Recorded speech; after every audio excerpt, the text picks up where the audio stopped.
Bom, quero trazer uma palavra para vocês hoje que Deus falou muito no meu coração. Já tem dias que Deus tem falado comigo sobre isso. E eu admiro muito a pastora, quando ela traz para a gente aqui algumas mensagens que quando você olha, a princípio não tem nada a ver com o tema que ela quer pregar, mas ela vai trazendo a aplicação, uma revelação daquele texto. E quando a gente vê, parece que quando a gente lê de novo, faz todo sentido, né ou não é? E eu estava meditando um pouquinho sobre a passagem onde Jesus tem um encontro com Zaqueu. Todo mundo conhece a história de Zaqueu? Aquele baixinho que se trepou numa árvore para ver Jesus, sabe não? E eu estava olhando e eu já acho a história de Zaqueu ela muito profunda. Eu acho a história de Zaqueu ela por si só pela história, por ser um homem pecador, por ser um cobrador de impostos, aquele que subjugava o seu próprio povo para ter benefício próprio, traiu a sua nação para trabalhar para a nação que escravizava o seu povo. Ele ouve falar de Jesus, e quando ele ouve falar de Jesus, ele fala: eu preciso saber quem é esse cara, eu preciso conhecer essa pessoa, eu preciso saber por que todo mundo está falando desse homem. E ele então resolve ir até o encontro de Jesus. Só que quando ele chega lá, ele tinha mais ou menos o tamanho da Priscila aqui. Fica de pé aí, Pri. Só para que tem gente que não te conhece. Bom, ela está sentada, de pé não faz muita diferença. Ele era baixinho. E quando ele chega no meio da multidão, tinha algumas pessoas mais altas, estilo Pierre, assim, pessoal, Fernando. E ele não consegue enxergar nada. Ele já chegou talvez um pouco tarde, tinha muita gente na frente dele.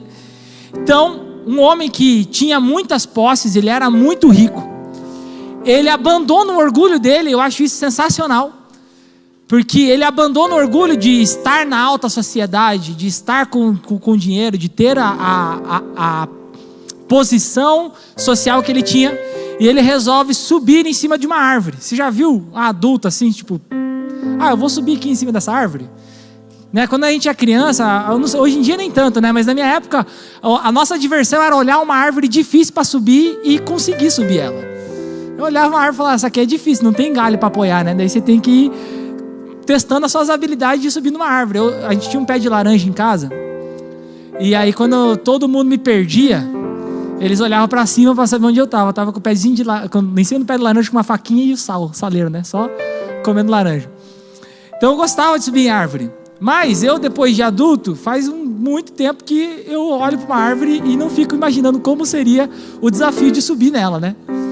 Eu acredito que Zaqueu também não era um cara que costumamente subia em árvores. Mas ele vê naquela árvore uma oportunidade de conhecer o Jesus que tantas pessoas falavam. E então ele sobe nessa árvore e ele aguarda Jesus passar por aquele caminho.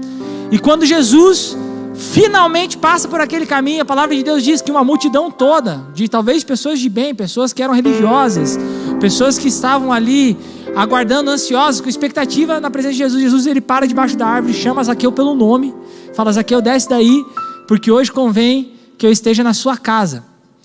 E então Zaqueu e Jesus saem daquele lugar, eles vão até a casa. Jesus, ele janta ali, né? Ele ceia Jesus ceia com Zaqueu. Eles têm um momento, e no meio daquele encontro que estava acontecendo, que não era só um encontro físico, era um encontro divino, espiritual, sobrenatural. Zaqueu, ele diz assim: quer saber? Se eu roubei alguém, se eu fiz alguma coisa que prejudicou alguém, eu vou devolver tudo em dobro.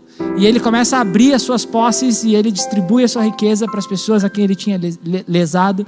E a palavra de Deus diz que ali a salvação habitou na casa de Zaqueu. Amém ou não? Então a história de Zaqueu por si só, ela é autoexplicativa. Você vê uma pessoa que era pecadora, assim como eu e você somos pecadores. Hoje, graças a Deus, redimidos por Jesus Cristo. Nossa natureza pecaminosa um dia encontrou com Cristo. E aquele dia foi o dia de Zaqueu, pecador, um cara injusto, ter um encontro sobrenatural com a presença de Jesus. Jesus entrou na sua casa, e quando Jesus entrou na sua casa, a sua vida inteira foi transformada, a história da sua vida. A gente não tem na Bíblia o registro de como foi a vida de Zaqueu pós o encontro, Mas eu acredito que quem tem um encontro verdadeiro com Jesus nunca mais volta a ser o mesmo. Sim ou não? Quem já teve encontro verdadeiro com Jesus aqui? O resto vai ter hoje, em nome de Jesus, né? Que só 6 pessoas levantaram a mão.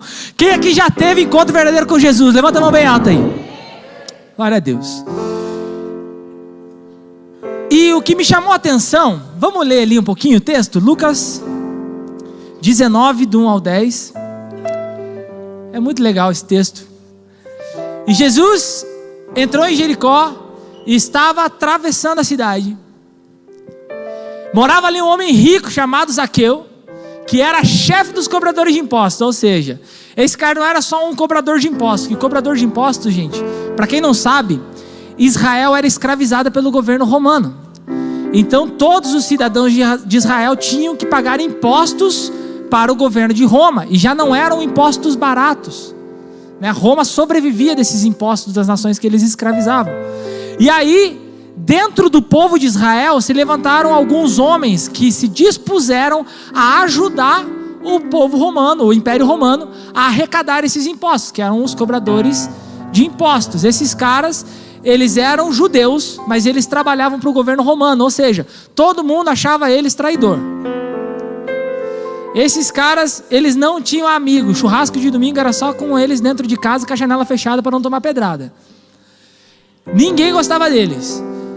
E Zaqueu não era só um cobrador de impostos, ele era o chefe dos cobradores de impostos. Ele era o líder da quadrilha, né? E por isso, provavelmente, muitas pessoas ainda mais odiavam ele. Não era uma pessoa que tinha uma boa convivência, né, dentro da sociedade onde ele estava. Pode seguir. Eu gosto de explicar para você entender quem era Zaqueu, tá? O fato de ele estar indo no meio do povo judeu para procurar Jesus significa que ele correu o risco talvez de ser apanhado, de ser linchado, de ser xingado, de ser maltratado. E ele está... E ele estava tentando ver quem era Jesus. Acho que você pulou um pedaço do texto. Cobradores de impostos, beleza, próximo. Tá certo. E ele estava tentando ver quem era Jesus, mas não podia, por quê? Por causa da multidão, pois Zaqueu era muito baixinho. Então ele correu adiante da multidão e subiu numa figueira brava para ver Jesus. Vamos ler o texto todo até o 10. Que devia passar por ali. Então ele se adiantou, foi na frente da multidão, subiu nessa figueira. Vai. Quando Jesus chegou naquele lugar, ele olhou para cima e disse a Zaqueu: Zaqueu, desça depressa, pois hoje eu preciso ficar na sua casa. Zaqueu desceu depressa e recebeu na sua casa com muita alegria. Todos os que viram isso começaram a resmungar. Olha só o que aconteceu, né? Este homem foi se hospedar na casa de um pecador? Zaqueu se levantou e disse ao Senhor: escute, Senhor, eu vou dar metade dos meus bens aos pobres. E se eu roubei alguém, eu vou devolver 4 vezes mais. Então Jesus disse: hoje a salvação entrou nesta casa, pois este homem também é descendente de Abraão. 10. Porque o Filho do Homem veio para buscar e salvar quem está perdido. Então ali quando Jesus vai, tem uma situação, né? Algumas pessoas religiosas começam a olhar para a situação e a questionar por que é que Jesus estava comendo junto à mesa de um pecador. A cultura do povo de Israel, ela explica muito por que as pessoas se escandalizaram com essa situação. Naquele tempo, você só comia junto à mesa de pessoas das quais você respeitava. Então quando você se sentava para jantar com uma pessoa, para comer, para fazer um almoço com uma pessoa, você só se sentava se você admirava, respeitava, você via nessa pessoa uma certa honra. Porque se essa pessoa fosse de desonra, você também estava se tornando uma pessoa de desonra, você estava participando, tendo parte com ele. Por isso que Jesus diz que aquele que participa da ceia tem parte com ele. A ceia de Cristo, aquela santa ceia que nós tomamos nos primeiros domingos do mês. Então, o fato de Jesus se sentar e comer com um pecador sempre escandalizou os religiosos. E Jesus, todas as vezes que questionavam ele, dizia: o médico, ele não veio para os sãos, ele Ele veio para os que estão doentes. O Filho do Homem não veio para buscar aquele que já está no caminho. Ele veio para buscar e salvar o que estava perdido. A religião não entende a missão redentora de Jesus Cristo. E então Jesus explica, olha, ele também é descendente de Abraão. Ele está fazendo errado, mas ele é descendente de Abraão. E hoje a salvação habitou na sua casa. Porque o Filho do Homem veio para exatamente fazer isso. Encontrar aqueles que eram impossíveis e fazer com que se tornasse possível. Aqui eu tenho certeza que tem alguns impossíveis aí. Quem era impossível e Jesus encontrou? Levanta a mão. Só? Quem era improvável aí, Jesus encontrou. Jesus, ele é especialista em encontrar os improváveis. E ali naquele encontro foi muito legal. Mas o que me chamou a atenção no texto foi o tipo de árvore que Zaqueu subiu.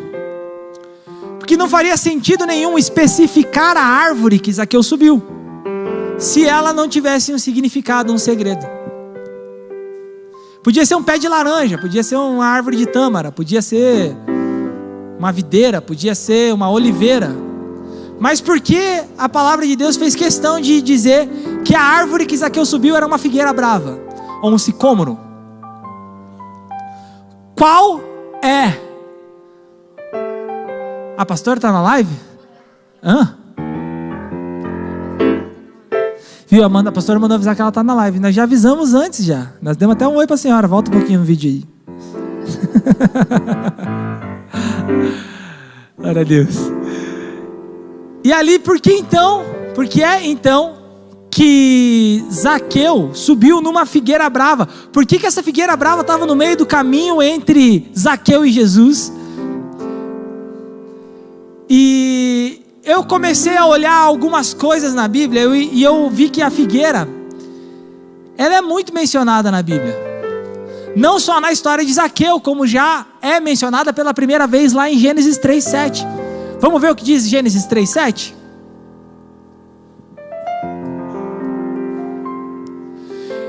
Então ali no momento, um pouquinho antes disso, Adão e Eva, eles comeram do fruto que não podia comer. E nesse momento, os olhos dos dois se abriram e eles perceberam que estavam nus. Então, costuraram umas folhas do quê? De figueira para usar como tangas. Porque aqui de novo, Deus faz questão de falar que eles usaram folhas de figueira para colocar, para cobrir a sua nudez, para cobrir a sua vergonha.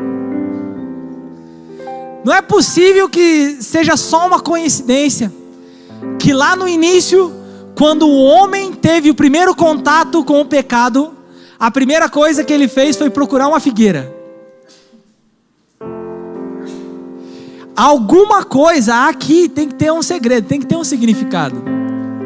E é muito legal porque essas roupas que eles fizeram sobre eles mesmos, né, foi para cobrir a sua nudez. Mas quando eles finalmente têm um encontro com Deus, ele arranca essas roupas de figueira e depois reveste eles de pele de cordeiro. Já falando do plano da salvação, não é o tema da mensagem, mas eles se cobriram de folhas, mas Jesus Cristo, que é o Cordeiro de Deus que tira o pecado do mundo, nos reveste através do seu sangue para que nós nos tornemos puros novamente. Então, a primeira coisa que Deus faz quando o homem peca é um sacrifício. Ele mata um cordeiro para tirar a sua pele e dessa pele de cordeiro fazer vestimentas para revestir o homem e a mulher. Amém? Amém. Você viu como tem segredo escondido na Bíblia? E eu, olhando para esse texto, ali você vai ver em Jeremias e também em Isaías, em outras passagens da Bíblia, que a figueira é muito mencionada. Inclusive existem 4 grandes árvores que representam Israel: a oliveira, a videira, a figueira, eu esqueci a 4ª árvore, cedro. Obrigado. Então, são 4 grandes árvores que representam Israel, e a figueira é uma delas. E você vai ver que existem promessas da figueira. Por exemplo, Jeremias diz que ele teve uma visão, e que haviam nessa figueira frutos muito bons e frutos muito ruins, e os figos, que eram muito ruins, eram impossíveis de comer. E mais para frente você vai ver que no caminho de Jesus apareciam algumas figueiras também. Vamos ler Marcos 11, do 12 ao 14. Não, desculpa, vamos ler antes aqui. João 1, 43 ao 49. Olha outra história que também tem a ver com a figueira. João 1, 43 diz assim: no dia seguinte Jesus resolveu ir para a região da Galileia. E antes de ir, foi procurar Filipe e disse: venha comigo. Filipe era de Betsaida, de onde eram também André e Pedro. Filipe foi procurar então Natanael e disse: achamos aquele de quem Moisés escreveu no livro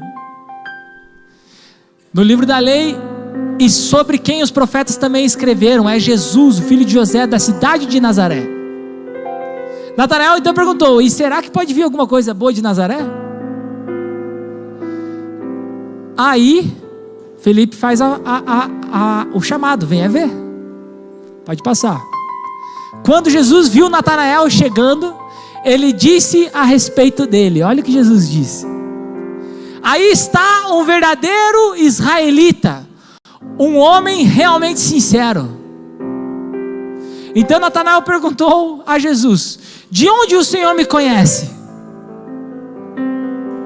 Jesus respondeu: antes que Filipe chamasse você, eu já tinha visto você sentado debaixo daquela. Então Natanael exclamou: mestre, o Senhor é filho de Deus, o Senhor é o rei de Israel. Que tá bom. Por que figueira de novo? Natanael era um estudioso da lei.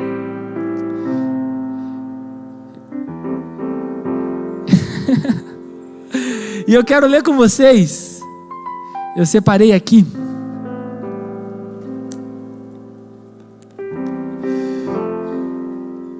Qual o significado da figueira na Bíblia? Eu quero que a gente comece a refletir nesses textos. Quero que você olhe para eles. Eu não separei todos, tá? Tem muitos. Mas eu separei esses 3 em específico e tem mais um daqui a pouquinho. E vocês vão entender depois. É guerra pela família mesmo, tá, gente? Não estou errado, estou indo no caminho. Só me acompanha.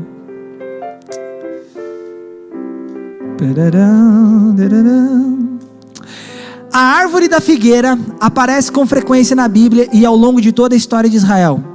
Era uma árvore muito importante, pois fornecia alimento e seus frutos, e fornece uma sombra no escaldante sol daquele tempo do verão, no longo tempo de verão de Israel. Era de costume das pessoas fazerem o quê?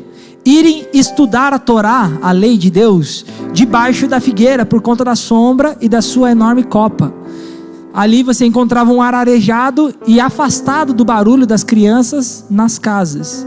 A figueira era chamada pelos antigos como a árvore do conhecimento, da felicidade e da desgraça, pois neste lugar que a gente estudava a Torá, meditava a palavra de Deus e orava e tomava as grandes decisões. A figueira, juntamente com a videira, a oliveira e a romã, são as árvores que simbolizam o próprio Israel. A figueira passou a ser símbolo de Israel, pois possui características únicas com seus frutos e aparece em taradá. Até aqui tá bom. Então, a figueira é conhecida no povo judeu como o lugar onde eles estudavam a Torá. Era muito praticado, principalmente no exílio na Babilônia, que não havia o templo. Os sacerdotes, né, algumas pessoas estudavam a Torá, começaram a estudar a Torá debaixo de figueiras, até que então foram feitas as sinagogas e depois, mais tarde, voltaram para Israel. O templo foi reerguido, mas o costume de ler e estudar a Bíblia, de estar em contato com a lei, era debaixo da sombra, do ar fresco que uma figueira proporcionava. Então, quando a gente fala que a figueira representa Israel, ela não representa simplesmente Israel, o povo escolhido, mas ela representa o Israel da lei, o Israel dos mandamentos, o Israel dos costumes, o Israel da religião. Hoje não vivemos mais num tempo de lei, nós estamos vivendo sobre a dispensação da graça. Mas, como o inimigo ele quer nos tirar do foco, ele fez com que dentro de nós mesmos nós nos perdêssemos. Dentro da graça, dentro do favor, dentro do favor não merecido que Deus nos deu, Ele criou, porque essa criação não vem de Deus, ela vem do homem, ela vem de uma estratégia maligna para nos tirar do nosso foco. Ela criou a religião. A religião nada mais é do que um grupo, um agrupado de regras, de valores e de costumes que nem sempre são bíblicos, e que é a partir desses valores, regras e costumes que você alcança o favor de Deus. Ou seja, a religião é a lei disfarçada. E quando eu olho para a figueira, no tempo de Jesus ela representava a lei, mas no nosso tempo ela representa a religião. No nosso tempo ela não representa a lei. Ninguém aqui, ou alguém aqui sabe quais são todos os mandamentos da lei, não só os 10, né? Todos os mandamentos que a lei propõe ali no livro de Deuteronômio. Vocês sabem? Todos? Se a gente nem sabe quais são todos, como é que a gente vai cumprir ela, né?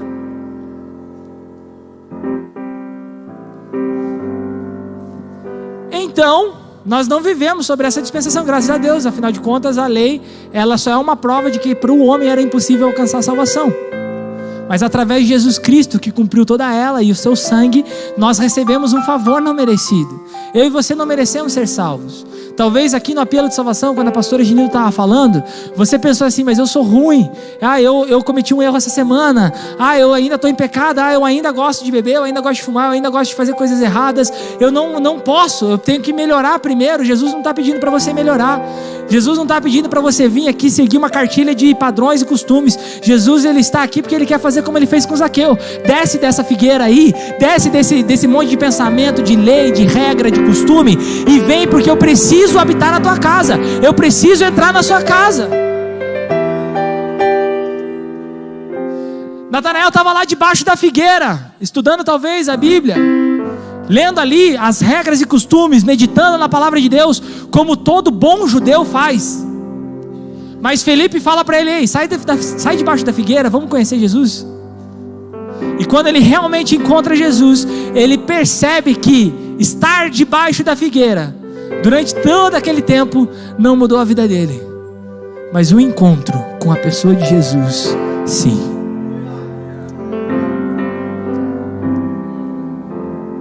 Jesus também encontra uma figueira. No meio do caminho, Jesus ele fala sobre uma parábola, né, da figueira e dos seus frutos. E eu não deixei esse texto aqui, eu deixo para um outro dia, para a gente falar um pouquinho, meditar um pouco mais sobre a figueira. Mas Jesus um dia, ele estava de passagem de um lugar para outro, e no meio do caminho sentiu fome. E então, vamos ler lá o que diz. O texto está em Marcos 11, 12 a 14. No dia seguinte, quando eles estavam voltando de Betânia, Jesus teve fome. E aonde que ele foi procurar comida?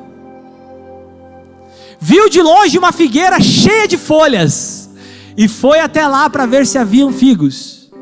Quando chegou perto, encontrou somente folhas, porque não era tempo de figos. Então disse à figueira: que nunca mais ninguém coma dos seus frutos. E os seus discípulos ouviram isso. Vai para o versículo 20. Direto para o 20. Que daí acontece um negócio no meio do caminho e ele volta. No dia seguinte, de manhã cedo, Jesus e os discípulos passaram perto da figueira e viram que ela, o quê? Estava seca desde a raiz. Esse texto aqui, ele mais uma vez fala sobre a religião. Porque a religião, ela não se apresenta como uma árvore seca. Ela tem folhas bonitas, ela tem bons costumes, ela até se importa, ela deseja que você esteja com ela. Mas quando você chega perto, você percebe que dela não tem nada para te alimentar. E é por isso que dentro de muitas igrejas no Brasil e no mundo, tem muitas pessoas que todos os dias estão na igreja, que todos os domingos estão cultuando, que são fiéis, mas ainda se sentem vazios. Sabe por quê? Porque talvez estão como Zaqueu, tentando subir numa figueira, enquanto Jesus está perguntando: será que você pode abrir a tua casa para eu entrar? A figueira, ela servia para dar frutos, mas ela não tinha frutos. Quando Deus estabeleceu a lei, você vai ver lá em Gênesis com Moisés, a intenção é que o cumprimento da lei gerasse salvação. Mas até que Jesus viesse, a lei só serviu para condenar ainda mais o povo. De Moisés até a morte de Cristo, a lei só trouxe condenação. Foi então que Cristo Jesus veio, cumpriu toda a lei. Ele não veio para revogar, ele veio para cumpri-la. Ele cumpriu toda a lei, e depois de cumprir a lei, ele sobe no madeiro, entrega a sua vida, derrama o seu sangue. Ao terceiro dia ele ressuscita, e ele fala: olha, eu recebi a recompensa de ter cumprido a lei, e agora eu deixo ela disponível para todo aquele que quiser. Ele só precisa de uma coisa: você só precisa deixar Jesus entrar aí. Talvez você veio aqui hoje procurar um milagre para sua família. Quem está lutando pela sua família aí, guerreando pela sua família nesses dias? E o Espírito Santo está mandando te dizer que na figueira você não vai encontrar fruto. Quando Deus ele resolve falar de árvore e fruto, ele não se denomina como figueira. Deus ele fala: eu sou a videira e vós são os ramos. Todo ramo que estiver conectado em mim dá fruto.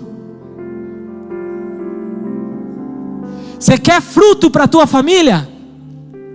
Você tem que pular da figueira e se conectar na videira. É na videira que nós encontramos vida.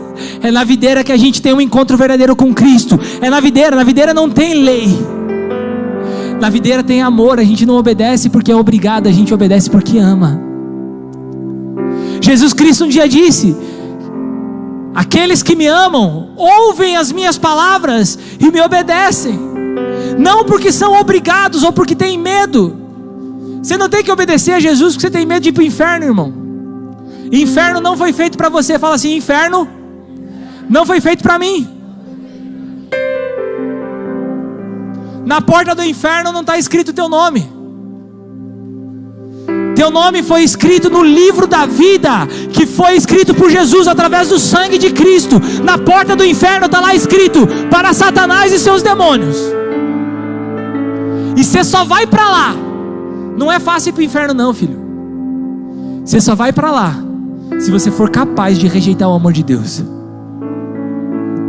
Mas a palavra de Deus diz que nem a morte, nem a vida, nem principados, nem potestades, nem os demônios, nem o presente, nem o porvir, nada pode nos separar do amor de Deus. Ei, eu não estou aqui hoje porque eu tenho medo da condenação. Porque a condenação nunca foi para mim. Eu fui chamado para salvação. Eu fui chamado para redenção. Eu fui chamado para transformação. Eu fui chamado para ser a imagem. A palavra de Deus diz que Ele nos predestinou antes da fundação do mundo para sermos a imagem do Seu Filho, a fim de que Cristo seja o primogênito dentre muitos irmãos. Talvez a nossa família ainda está sofrendo porque a gente não está conectado na árvore certa. Talvez alguns problemas estão persistindo porque a gente ainda está conectado na árvore errada. A gente ainda está trepando na figueira para ver Jesus de longe, enquanto Jesus está dizendo assim: para com isso, abre a tua casa, eu quero estar com você, eu quero relacionamento. Nós estamos num período tão lindo de oração, intercessão, de leitura da palavra. E hoje, gente, que unção estava o louvor hoje. Quem sentiu a presença de Deus aqui? Eu estava me arrepiando, quase chorei várias vezes. E isso é resultado de uma coisa. A gente do Ministério de Louvor, os ministérios, as pessoas que estão envolvidas nesse processo, se desconectaram da figueira. Não estão vindo à igreja servir porque é uma obrigação, mas porque é um prazer estar com Cristo. E eu tenho testemunho, ouvido testemunho do pessoal, posso falar da minha equipe, daquela que eu tenho acompanhado. Muitos que diziam assim: olha, falar a verdade, eu não li a Bíblia, eu não gostava, eu não tinha vontade, eu me desinteressava, mas eu nem estou acompanhando os 4 capítulos que eu tenho que ler por dia, eu estou lendo mais. Eu estou gostando, eu estou tendo experiências com Deus. E aí eu estou sozinho no trabalho, Deus começa a falar comigo. Eu tenho que pegar post-it para começar a anotar lá no bloco de notas do celular. E eu começo a ter sonhos, eu estou tendo visões. E está ficando diferente, eu não sei o que está acontecendo comigo. As pessoas estão vindo para me pedir conselho, eu não sei o que está acontecendo. Sabe o que está acontecendo? Está saindo da figueira e está se conectando na videira. Está saindo da lei, de um costume. Eu vou para a igreja porque eu tenho que ir. Eu vou para a igreja porque eu admiro Jesus. E está se conectando ao Jesus que admirava. E aí tem transformação, aí tem milagre, aí tem vida, aí tem avivamento. Aí a gente não precisa de muito, Jesus está sempre aí. Está sendo tão gostoso orar todos os dias. O que talvez você que ainda não ora, você pensa assim: poxa, deve ser ruim orar 1 hora todo dia, né? Tá lendo a Bíblia todo dia, deve ser meio chato, né? Às vezes é cansativo. Sabe que não é? A religião fala para você que é um sacrifício estar com Deus. Sacrifício é estar longe dele. Sacrifício é estar longe da palavra. Sabe por quê? Porque quando eu estou com Deus, tudo vai bem. Quando eu estou longe da palavra, é só pelas minhas forças e eu não sou capaz de vencer. Quando eu estou longe da videira, não tem fruto para mim. Eu sempre estou vazio, sempre estou com fome. Eu sempre estou cansado, eu sempre estou exausto. Eu sempre tenho uma desculpa, eu sempre tenho uma justificativa. Eu nunca assumo a responsabilidade. Por quê? Porque eu estou longe daquilo, da fonte. Eu estou longe daquilo que tem poder para me capacitar a fazer aquilo que sozinho eu não posso. Talvez na sua família tenha uma situação que você sabe que sozinho você não pode. Pastor Anselmo, ele sempre conta o testemunho dele. E até semana passada a pastora Ingrid falou, né? E aí, era um príncipe no namoro? Era, e depois virou sapo. E quando eles chegaram e tiveram o primeiro contato com a pastora, era possível vocês sozinhos vencer aquela situação? Estavam separados. Mas eles resolveram sair da figueira e se conectar na videira. Tá, semana passada você falou como ficou o Anselmo, mas depois do casamento, né? Como está o Anselmo hoje? É o melhor marido do mundo. Quando a gente foi fazer oração pela Gessi no hospital e a gente estava subindo, aí eu falei para ele assim, falei: amor, se eu morrer hoje, você pode ficar com a consciência tranquila, porque até hoje você me fez a mulher mais feliz do mundo. Sabe o que é isso? É o poder que só Jesus pode dar, de transformar um casamento infeliz, acabado, frustrado, num esposo. Eu não perguntei para o Anselmo, mas está na cara dele, né? Você vê ele sorrindo. Ele anda na igreja feliz, alegre. São um casal, o casal talvez para eles mais feliz do mundo, porque eu também sou o marido mais feliz do mundo. Eu sei que minha esposa que está longe de mim hoje lá é a mulher mais feliz do mundo. A gente é capacitado a fazer coisas impossíveis. Pastor Sandra e Pastora Lu chegaram numa crise tremenda. Sozinhos, vocês tinham capacidade de vencer essa crise? Tinha, pastora? Como é que era? Impossível. Como está hoje? Maravilhoso. Graças. Sua bênção. Estão sorrindo.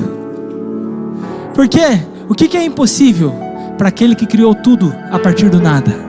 O que é impossível para aquele que venceu a morte e o inferno? O que é impossível para aquele que até os demônios fogem? O que é impossível para aqueles que até o vento e o mar lhe obedecem? Só existe uma coisa que Deus não pode fazer: o que você não deixar Ele fazer por você.